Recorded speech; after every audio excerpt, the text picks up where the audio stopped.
Hi friends, welcome back to my YouTube channel. ಯಾರೆಲ್ಲ subscribe ಮಾಡದೆ video ನೋಡ್ತೀರಾ ನೀವೆಲ್ಲರೂ ಕೂಡ ಸಬ್ಸ್ಕ್ರೈಬ್ ಮಾಡಿಕೊಂಡು ವಿಡಿಯೋ ನೋಡಿ. ಇವತ್ತಿನ ಬ್ಲಾಗಲ್ಲಿ ನಾನು ಏನಿಲ್ಲ, ಹೀಗೆ ಸುಮ್ಮನೆ ಮಾತಾಡುವ ಅಂತ ಹೇಳಿ ಬಂದೆ. ವಾರಕ್ಕೊಂದಾದರೂ ವಿಡಿಯೋ ಅಪ್ಲೋಡ್ ಮಾಡಲಿಲ್ಲ ಅಂದರೆ ಚಾನಲ್ ಗ್ರೋತ್ ಆಗೋದಿಲ್ಲ. ಹಾಗೆ ಏನಾದರೂ ಸಣ್ಣ ಪುಟ್ಟ ವಿಷಯ ಇದ್ದರೆ ಅದನ್ನು ನಿಮ್ಮ ಜೊತೆ ಶೇರ್ ಮಾಡಿಕೊಳ್ಳುವ ಅಂತ ಹೇಳಿ ಒಂದು ಸಣ್ಣ ಬ್ಲಾಗ್ ಮಾಡುವ ಅಂತೇಳಿ ಅನ್ನಿಸ್ತು.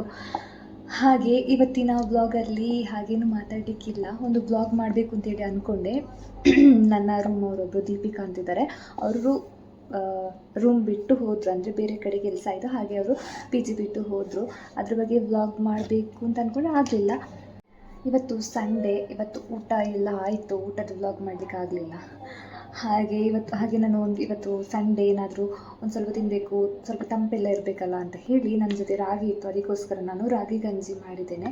ರಾಗಿ ಗಂಜಿ ಮಾಡ್ಕೊಂಡು ತಿನ್ನುವ ಅಂತ ಹೇಳಿ. ಮತ್ತು ಇವಾಗ ಇನ್ನೊಬ್ಬರು ಜಾಯ್ನ್ ಆಗ್ತಾರೆ ನನ್ನ ಜೊತೆ, ಅವರ ಹೆಸರು ದೀಟಿ ಅಂತ ಹೇಳಿ. ಅವರು ಊಟಕ್ಕೆ ಹೋಗಿದ್ದಾರೆ, ನಾನು ಎಬ್ಬಿಸಿದೆ, ಅವ್ರು ಎದ್ದಿರಲಿಲ್ಲ. ಹಾಗೆ ಇವಾಗ ಬರ್ತಾರೆ, ತೋರಿಸ್ತೇನೆ ನಿಮಗೆ ನಾನು ಅವ್ರನ್ನ. ನೋಡುವ, ಈಗ ನಾನು ರೆಡಿ ಮಾಡಿದಂತಹ ರಾಗಿ ಗಂಜಿ ಯಾವ ಥರ ಇದೆ ಅಂತ ಹೇಳಿ.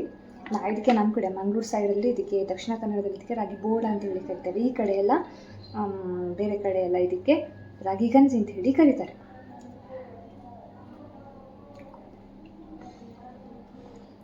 ತುಂಬಾ ಸಖತ್ತಾಗಿದೆ. ನಾನು ಸ್ವಲ್ಪ ಉಪ್ಪು ಹಾಕಿದೆ ಮತ್ತು ಸಕ್ಕರೆ ಹಾಕಿ ಚಂದ ನೀರು ಹಾಕಿ ಚಂದ ಕುದಿಸಿದೆ. ತುಂಬ ಸಖತ್ತಾಗಿದೆ. ಡೈಲಿ ಈ ಥರ ಮಾಡ್ಕೊಂಡು ತಿನ್ಲಿಕ್ಕಾಗಲ್ಲ, ವಾರಕ್ಕೊಮ್ಮೆ ಆದರೂ ಏನಾದರೂ ತಿನ್ನಬೇಕಲ್ಲ ಅಂತ ಹೇಳಿ ಹಾಗೆ ಮಾಡುವ ಅಂತ ಹೇಳಿ ಹಾಗೆ ಮಾಡಿ ತಿಂತಿರೋದು. ಇವರು ಫುಲ್ಲು ವೆಜ್. ಹಾಗೆ ಇವತ್ತು ಪಲಾವ್ ಮತ್ತು ಇನ್ನೊಂದೇನೋ ಪನ್ನೀರ್ ಸಾಂಬಾರೇನೋ ತಗೊಂಡು ಬಂದಿದ್ದಾರೆ.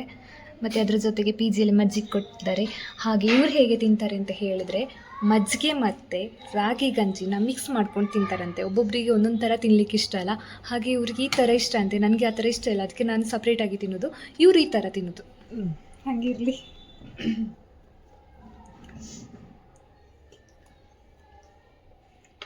ನೀವು ಎಂತ ಆಮೇಲೆ ಬೇಕಿದ್ರೆ ಅದನ್ನು ಕಟ್ ಮಾಡಿ ಹಾಕ್ತೀನಿ.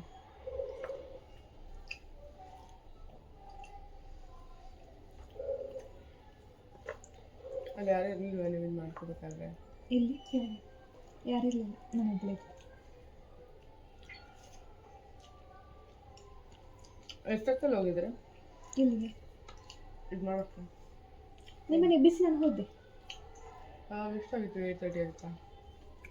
8:45. ನಾನು ಸ್ವಲ್ಪ ಫೋನಲ್ಲಿ ಮಾತಾಡಿ. ಈಗ ತಲೆನೋವು ಕಡಿಮೆ ಆಯಿತು ನನಗೆ. ತಲೆನೋವು ಈಗ ಕಡಿಮೆ ಆಯಿತು. ಊಟ ಮಾಡಿದೆ ಆಗಿರ್ಬೋದಲ್ಲ. ಅದಕ್ಕೆ ಬಂದಿದ್ದು. ಆದರೆ ತಿಂತ ಏನೋ ತಿನ್ನೋಕ್ಕೂ ಆಗಲ್ಲ ಅವಾಗ. ತಲೆನೋವು ಜಾಸ್ತಿ ಇದ್ದಾಗ ಒಂಥರ ಏಸ್ಕೆ ಥರ ಫೀಲ್ ಆಗ್ತಾ ಇರುತ್ತೆ. ಏನಾದರೂ ತಿನ್ನೋಕ್ಕೆ ಮಸಾಲೆ. ನನಗೆ ಊರಿಗೆ ಹೋಗಿ ಬರುವಾಗ ಮತ್ತು ಹೋಗುವಾಗ ಫುಲ್ಲು ಗಾಳಿಯೆಲ್ಲ ಹೊಡೆದು ಕಿವಿಗೆ ಮೂಗಿಗೆ ಬಾಯಿಗೆಲ್ಲ ಹೊಡೆದು ಫುಲ್ಲು ತಲೆನೋವಾಗಿರ್ತದೆ. ಆಮೇಲೆ ಹೋಗಿ ಮಲಗಬೇಕು, ಇಲ್ಲಾಂದರೆ ತಲೆ ಸ್ನಾನ ಮಾಡಬೇಕು. ಅದರಲ್ಲಿ ಒಂದು ಮಾಡಿದರೆ ಸರಿ ಇರ್ತದೆ.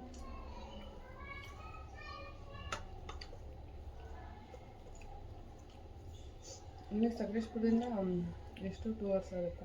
ನಮೀಗ ಸಕಲೇಶ್ಪುರದಿಂದ 2 ಅವರ್ಸ್ ಇದೆ. ಹೌದು, ಇದು ಓಡ್ತಾನೆ ಉಂಟು. ನೀವು ಅಲ್ಲೇ ಅಲ್ವಾ ಹೋಗೋದು ಯಾವಾಗಲೂ?